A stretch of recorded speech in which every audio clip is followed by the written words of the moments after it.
The alarm went off at 6:15, same as every morning, and the first thing I did before my eyes were even fully open was roll over, stare at the wall that separated my bedroom from his, and say it out loud. "I hate you, Perry Bell." It wasn't loud enough for him to hear. It never was. That was the point. The words were for me, not for him. A reminder. A small, necessary act of self-preservation that I had developed sometime in the 3rd month of living next door to the most insufferable alpha in the entire building. Maybe the entire city.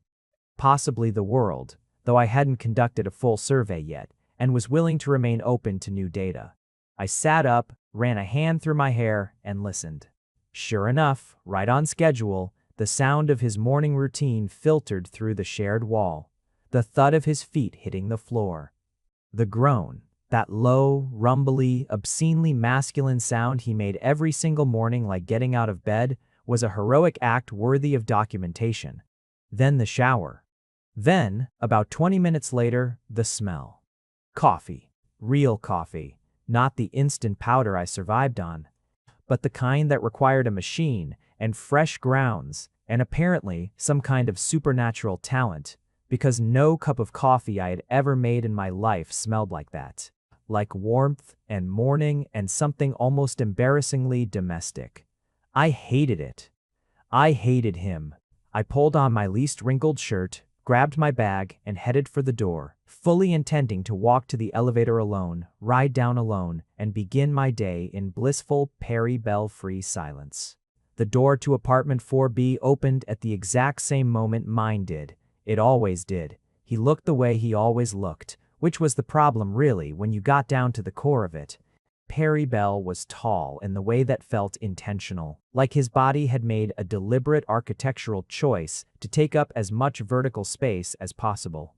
Dark hair, always slightly tousled in a way that shouldn't have looked good but did. Sharp jaw. Eyes the color of aged amber that caught the hallway, light and did something to them that I refused to name. He was wearing a gray Henley with the sleeves pushed up to his elbows, which was an outfit crime against my personal peace of mind, and he was holding 2 travel mugs. He held one out to me. I looked at it, then at him, then back at it. "Good morning, Ricky," he said. His voice was still rough from sleep, which I also hated, for reasons I was not going to examine before I'd had caffeine. "I don't want your coffee. You say that every morning." "And I mean it every morning." He kept holding it out. The smell hit me again, warm and rich and completely unfair, and my traitorous hand reached out and took it before my brain had issued any such authorization. Perry smiled. Not a smug smile, which would have been easier to deal with. Just a quiet, pleased smile, like this small exchange had made his morning better, and that was the most confounding thing about Perry Bell. He wasn't mean about it. He wasn't performing. He just liked doing things for me apparently, and had no intention of stopping, no matter how many times I told him I hated him. Which I hadn't actually said to his face yet, but which I said to the wall every morning as preparation. We walked to the elevator in silence. He pressed the button. I drank the coffee because I had no self-control, and it was exceptional. "Big day?" he asked. "Every day is a big day when you're me." The corner of his mouth curved, naturally. The elevator arrived. We got in. For 30 seconds we stood side by side in a small metal box, and I was very aware of how large he was, how warm he ran, how his shoulder was approximately 4 inches from mine, and how those 4 inches felt like both too much and not nearly enough distance. The doors opened. We went our separate ways. I walked 3 blocks before I realized I was still holding his travel mug and would have to return it tonight, which meant seeing him again tonight, which was fine. Completely fine. Totally normal. I saw him every morning and every evening, and sometimes in between when I ran out of things in my kitchen and borrowed eggs or milk or once, memorably, a whole onion, and none of that was a problem. "I hate you, Perry Bell," I thought, and took another sip of his coffee. I should explain how we got here, because it didn't start with loathing. Loathing came later, as a coping mechanism. What it started with was something much more dangerous. It started with a locked bathroom door. I had moved into apartment 4A 8 months ago, transferring for work after a promotion that required relocation and came with a salary increase that still wasn't quite enough to afford a nicer building, but was enough to afford this one, which was clean and had reliable hot water and a landlord who fixed things within the same calendar year you reported them. I'd arrived on a Sunday with 2 suitcases, a box of books, and the particular loneliness of someone who has built their whole social infrastructure in one city and is now standing in a different one, knowing no one. The first week was quiet. Quiet in the specific way that empty apartments are quiet, not peaceful, just hollow.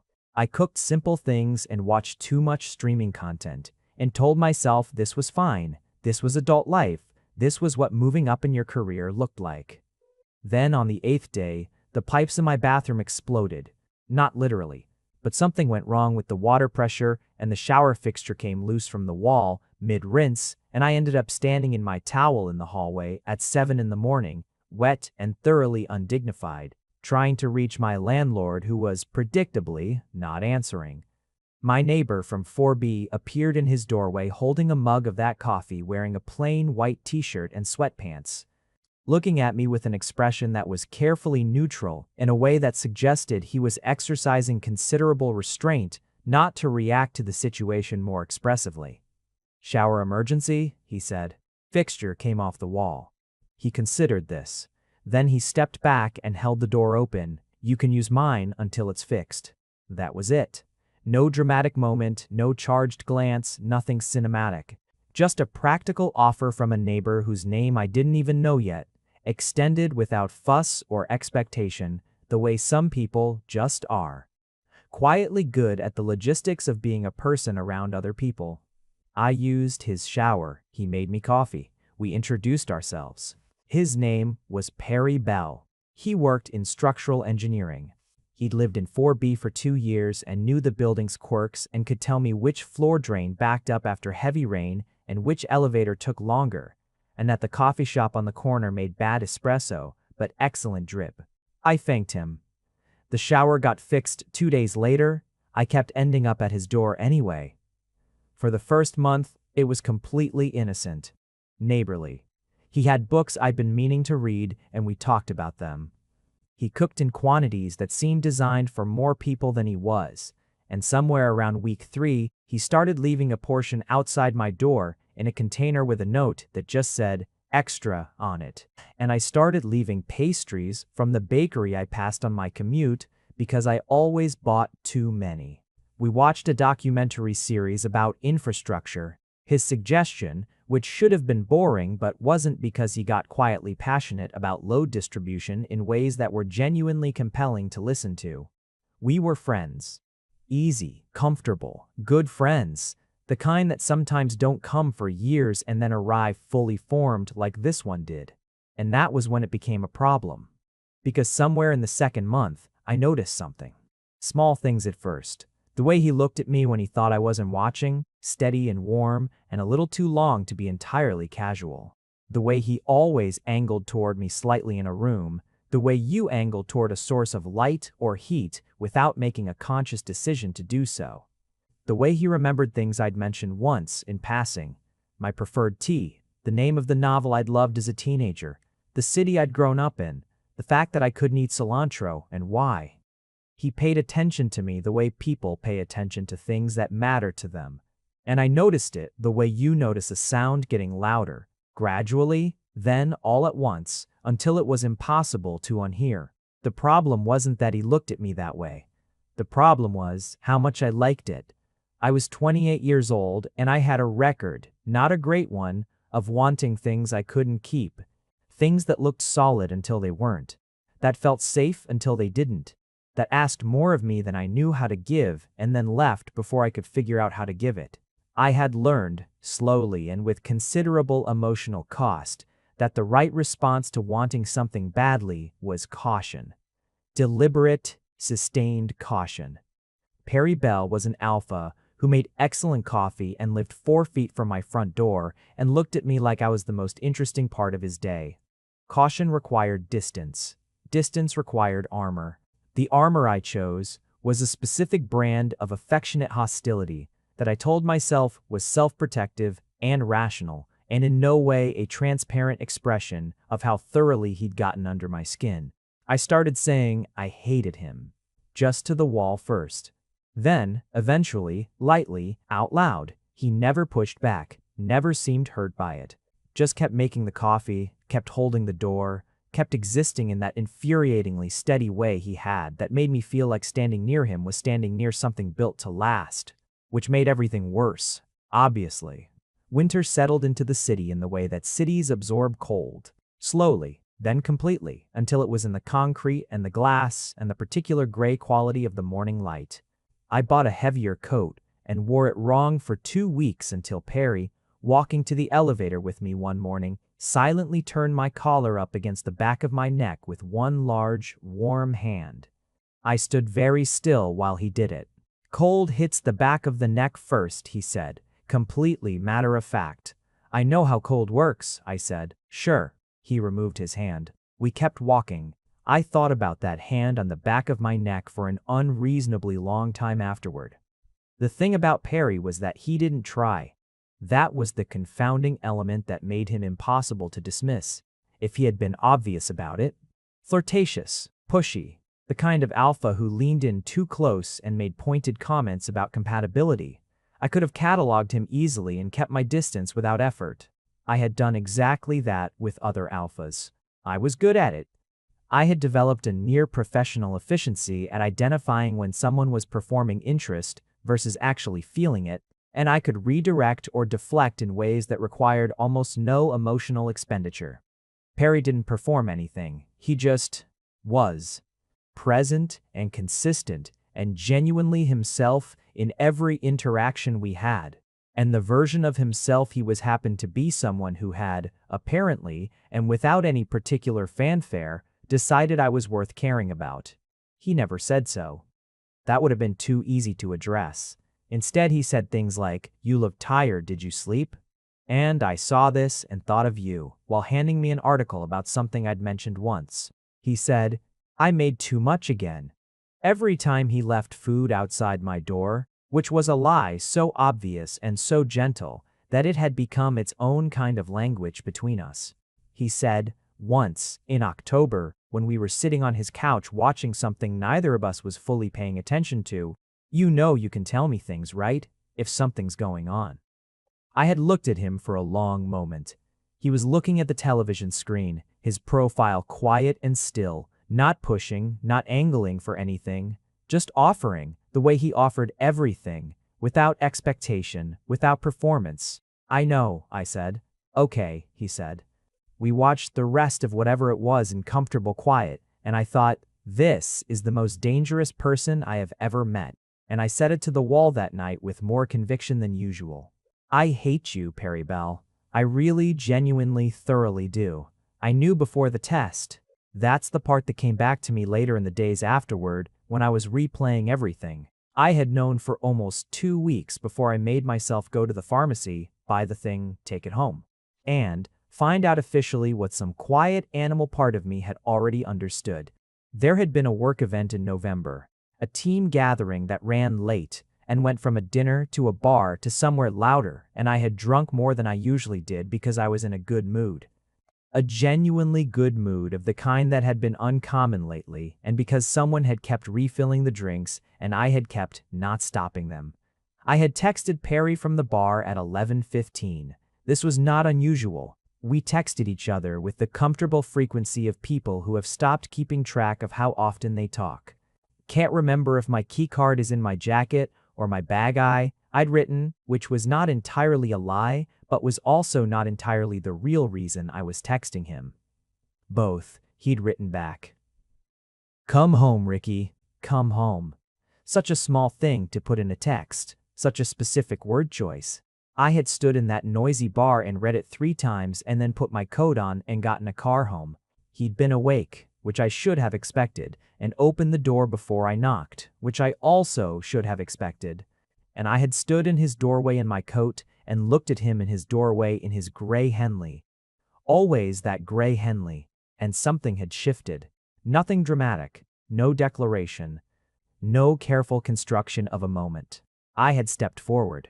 He had stayed still. In that way he had of never crowding me, never pushing, just existing as a fixed point I could move toward or away from. And I had moved toward. And when I reached him, I had put my hands against his chest and looked up at him, and he had looked back at me with that same steady amber regard and said, very quietly, "Ricky." Just my name, like a question and an answer at once. "Don't say anything," I said. "Wasn't going to," he said. I kissed him, or he kissed me. The distinction became unclear almost immediately because of the way he kissed. Like he'd been thinking about it for a long time and had a great deal of considered feeling to put into it. And the rest of the night happened in the way nights like that sometimes happen, with a warmth and a completeness that I recognized even through everything else as something I hadn't felt in a long time. I woke up at 5 in the morning, sober, in his bed. He was still asleep. His arm was around me. The city was quiet outside. I looked at the ceiling of his room for a long time. I thought about what I'd done. I thought about what this meant. I thought about the careful structure I had built around the feeling I refused to name and how thoroughly one night had dismantled it. Then I extracted myself as gently as I could, gathered my things, went back to my own apartment, and went back to bed. When he knocked on my door an hour later, soft, unhurried, just 2 knocks, I did not answer. I lay in my bed and listened to the silence that followed and told the ceiling that this had been a mistake and that I needed to reestablish some kind of rational equilibrium and that everything was going to be fine. He didn't knock again. He went back to his apartment. And at 6:15, when my alarm went off, I rolled over and said to the wall, with more desperation than I'd ever managed before, "I hate you, Perry Bell. I really, deeply, genuinely hate you." Which was when I finally understood, with the kind of clarity that comes too late to be useful, that I didn't hate him at all, that I had never hated him, that the whole ritual had been an incantation against the opposite of hate, repeated every morning like a charm that had manifestly failed to work. The weeks after that were strange. We continued our morning routine. The doors opening simultaneously, the coffee, the elevator. He didn't push. He didn't act differently, not really, though sometimes I caught him looking at me with something careful in his eyes, something that was waiting without demanding. We didn't talk about it. I needed to not talk about it. I needed to understand my own interior landscape first, which was proving difficult because it had been substantially rearranged without my consent. And then, 5 weeks later, on a Tuesday morning, I stood in my bathroom looking at a small white stick and understood that the night in November had consequences I had not anticipated. I sat on the edge of the bathtub for a long time. The test sat on the counter. I had looked at it for approximately 30 seconds before I had to look away, because staring at it wasn't making it less real, and also I needed something to do with my eyes while my brain attempted to process information it had apparently not prepared any protocols for. Pregnant. The word moved through me in slow waves, each wave a different texture. First, the raw factual shock of it, which was a physical sensation, something that started in my chest and radiated outward. Then the secondary shock, which was the realization that this was real and was going to remain real regardless of how long I sat on the edge of the bathtub. Then, under both of those, quieter and stranger, something that wasn't either of the shocks. Something that I examined from a careful distance and couldn't quite categorize. Not bad. That was all I could say about it with certainty at that point. Whatever it wasn't bad. I looked at the test again. Still positive. Tests didn't unpositive themselves, which seemed like a design flaw someone should address. I thought about what to do. I thought about the options. I thought about my life, my work, my apartment with its 1 bedroom and its shared wall, and the daily ritual I performed against a feeling I'd never managed to successfully suppress. I thought about the man on the other side of that wall, who made coffee for me every morning and turned up my collar in the cold and said, "Come home," like it was the most natural thing in the world. I thought about telling him. My stomach did something complicated at the thought. Not dread, I knew what dread felt like, had cataloged it carefully over the years, and this wasn't it. This was something with more moving parts. Something that had hope in it, which was the most terrifying discovery of all. I wrapped the test in tissue, put it at the bottom of the trash, and went to work. I functioned. I answered emails and attended a meeting and ate a sandwich at my desk and told myself I would figure this out, that I had always figured things out. That I was a capable adult with reasonable problem-solving skills. And this was just another problem to solve. At 4:30, I went to the pharmacy and bought another test. And then another one after that, because the first result had seemed too significant to trust to a single data point. Same result, both of them. 3 out of 3, which was, statistically, as much certainty as one could reasonably expect from over-the-counter testing. I walked home. The elevator opened on the 4th floor. I walked down the hall. I stood in front of my own door for a moment, key card in hand, and then I looked at the door to 4B. It was 6:47 in the evening. He would be home. He was almost always home by 6:30. I stood there for what felt like a long time, which was probably 45 seconds. Then I knocked on his door. He answered quickly, which meant he'd heard me come off the elevator. He usually did. He had a particular awareness of the sounds of the hallway that I had once teased him about and now found quietly moving. He was in a different Henley today, navy blue, sleeves up as always. He had something that looked like schematics spread across his dining table in the background. He looked at me. He looked at my face. Something shifted in his expression. That careful attentiveness he had, that processed more than most people's expressions acknowledged, and he stepped back. "Come in," he said. I came in. The apartment smelled like his coffee and something cooking slowly somewhere. I stood in his living room and looked at the schematics on his table, which were full of precise lines and measurements and a kind of careful structural logic, and I thought, of course he uses his dining table as a drafting surface. Of course, Ricky, he said. Not a question. Just my name again in that same tone. I have something to tell you, I said. Okay. He didn't move toward me. He stood a measured distance away, giving me space, giving me room, because that was what he did. He always gave me room. I should have talked to you, I said. After November. I should have. I handled that badly. You handled it the way you needed to, he said quietly. That's a generous reading. It's an accurate one. I looked at him. He looked back. The amber eyes steady and warm and waiting with the infinite patience he had always seemed to possess. And I thought about how many mornings I had said those words to the wall between us, and how the wall had done nothing at all to protect me. I'm pregnant, I said. The silence that followed wasn't long, maybe 3 seconds. But it had weight.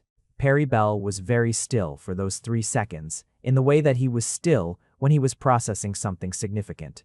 Completely motionless, his whole attention gathered and focused inward.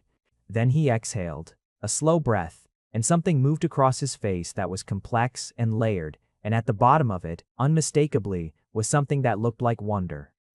Ricky, he said. I know, I said. How long have you? I found out this morning. I paused. Suspected longer. He nodded slowly. He was looking at me with that same expression, and it was too much, and also exactly what I needed, and I didn't know what to do with the combination. Which was fairly typical of how Perry Bell made me feel. Are you okay? He said. I don't know, I said, which was honest. I think so. I don't know yet. That's a fair answer. I haven't decided anything. I wanted to tell you first, before I decided anything. Okay, he said. Thank you for that. Such a simple response. Thank you for that.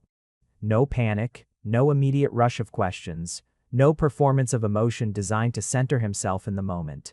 Just acknowledgement, gratitude, steadiness. I was simultaneously unsurprised and completely undone by it. Can you? I stopped, started again. Can you say something? More than that, I need you to say something. He crossed the room, not fast, not with urgency, but with intention. He stopped in front of me, close enough that I could feel the warmth of him, and he looked at my face with the full force of his attention in the way that always felt like being genuinely seen. I've been in love with you, he said very quietly, since approximately month 2 of living next door to you. I have been trying to give you space to figure that out on your own schedule because you needed to, and I understood that. And whatever you decide, whatever you need, I'm not going anywhere." He paused. "That's what I want to say." I stared at him. "Month 2?" I said. The corner of his mouth moved. "You left a note on a pastry box that said, 'The plain one is for you because you don't like chocolate,'" and I remembered. That was month 2. That's a very specific trigger point.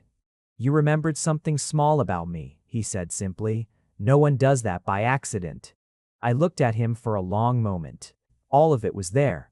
The wall ritual, the coffee, the turned-up collar, the November night, the 5 weeks of silence, the bathroom floor this morning. And all of it was just the accumulated mass of a feeling I had spent 8 months refusing to call by its name. I said, "I hate you," to your wall every morning. I said, "I know." I blinked. "You.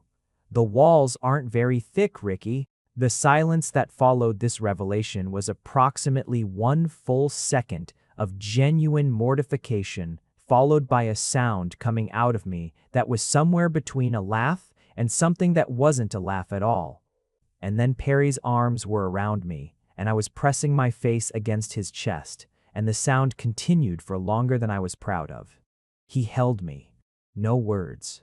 Just the warmth of him and the steady rhythm of his breathing and his hand on the back of my head, and I thought, this is the fixed point. This is what I kept moving toward even when I was walking away from it. I stayed in his apartment that night.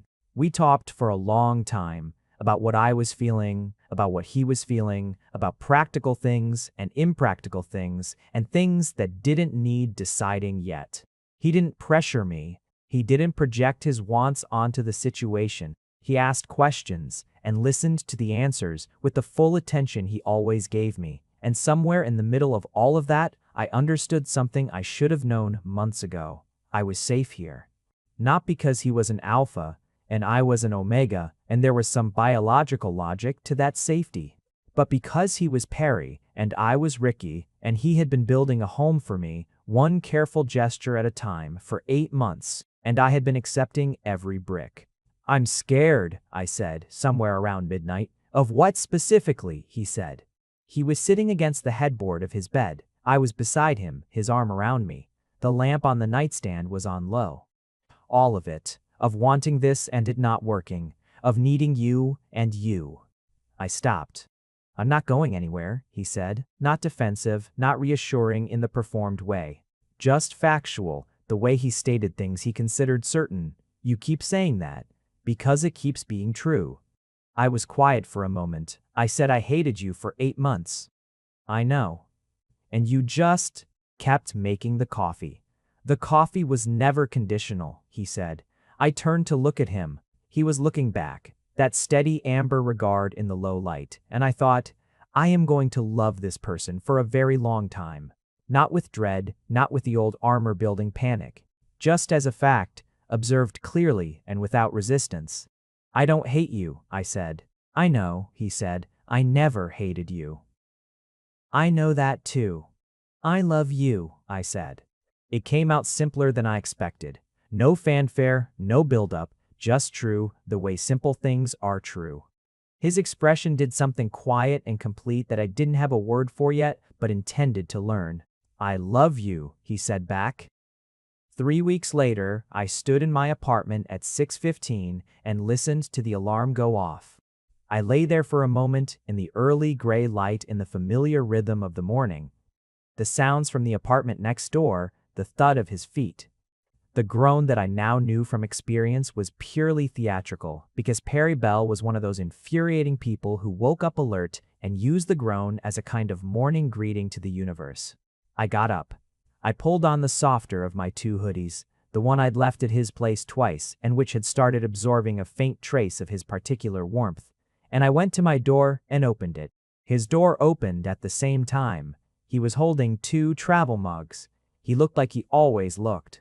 The Henley, the pushed-up sleeves, the tousled hair. He was looking at me with that quiet morning expression that I had spent 8 months telling myself I was indifferent to. I crossed the hallway, which was maybe 6 steps, and I put my arms around him and pressed my face into his chest. and I felt him go still for one surprised second before his arms came around me and he pressed his lips to the top of my head and just held on. "Good morning," he said. His voice was rough, warm, real. "Good morning," I said into his chest. We stood there in the hallway for a moment in the particular quiet of very early morning, when the building is mostly still and the city hasn't fully started yet, and things feel possible in the way they only do before the day puts its demands on you. He handed me my coffee. I took it. We walked to the elevator. "Did you sleep?" he asked. "A little. You?" "Better than usual." He pressed the elevator button. "Ricky." "Yeah. You're going to have to stop pretending you hate me."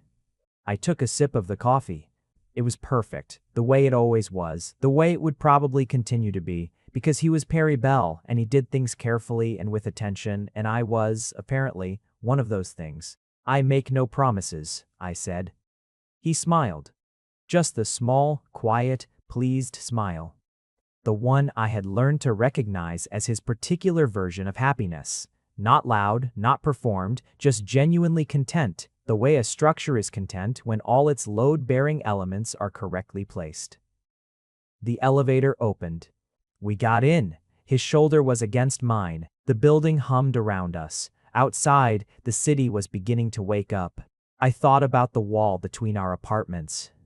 About 8 months of a ritual that had never been about hatred.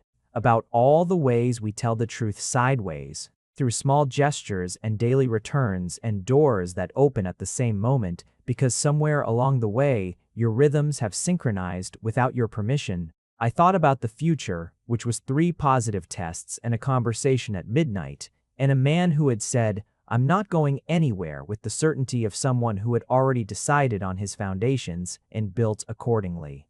I thought about the small human that was, improbably, and with remarkable comedic timing, already making itself known in my body with a certainty that matched his. The elevator opened on the ground floor. "Coffee's good," I said. "It always is," he said. "Don't get smug about it." "I make no promises," he said, and I heard my own words back in his voice and felt something expand in my chest that was warm and specific and exactly the opposite of hate. We walked out into the morning together.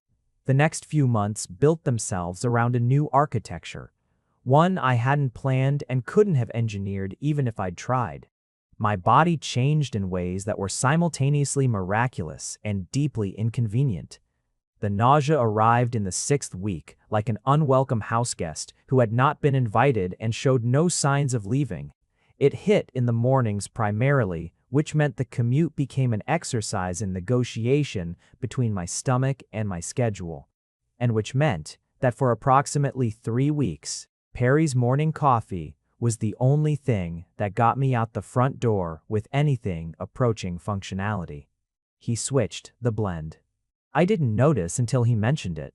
A gentler roast, lower acidity, specifically because he'd read that it was easier to tolerate in the first trimester and had ordered it without comment or announcement the way he did things.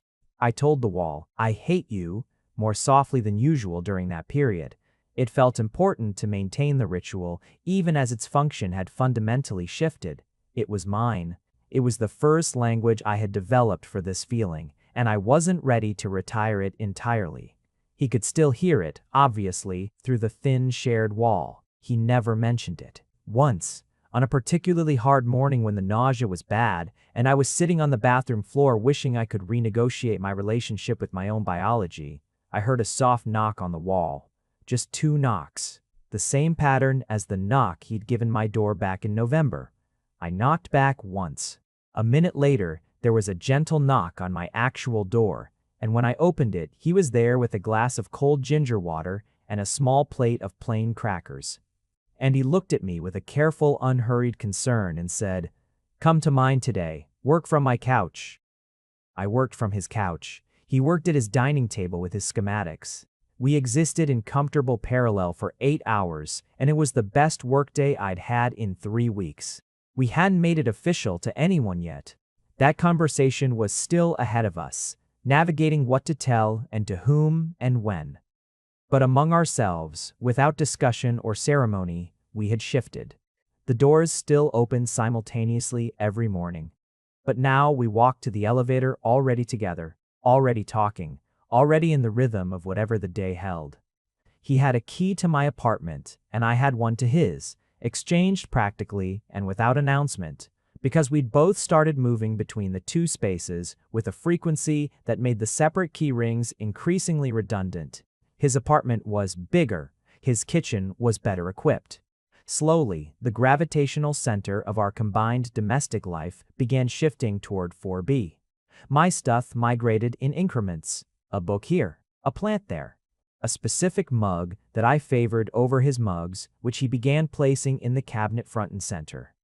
My laptop charger, which seemed to teleport to his apartment every third day regardless of my intentions, until I bought a second one just for that outlet. He rearranged a shelf without asking, just quietly cleared a section and left it empty, and I stood looking at it for a moment and then started filling it with my things without a word.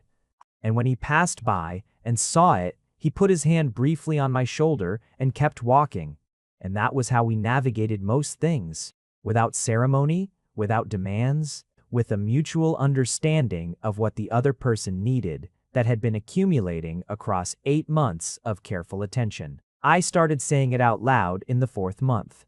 Not, "I hate you." I kept that too, carried it forward, treasured it in the specific way you treasure the artifact of the beginning of a thing. But I started saying the other words, the real ones, because they deserved air, because Perry deserved to hear them said properly and not just once at midnight in a low lamp and a moment of finally managed honesty. I said it in the morning sometimes, standing in his kitchen while he was making coffee, just, "I love you." No preamble. He would look up, or he would say it back without looking up, and both versions were right. I said it when we argued, which we did occasionally, because we were two people with strong opinions living increasingly in each other's space, and arguments were sometimes part of that. Our arguments were never cruel. We had both learned something about cruelty from past versions of ourselves and had decided, independently and then together, to be careful about it. But they happened, and I found that saying, "I love you and I disagree with you about this" was both true and useful. He said it in 100 small ways that never used the words.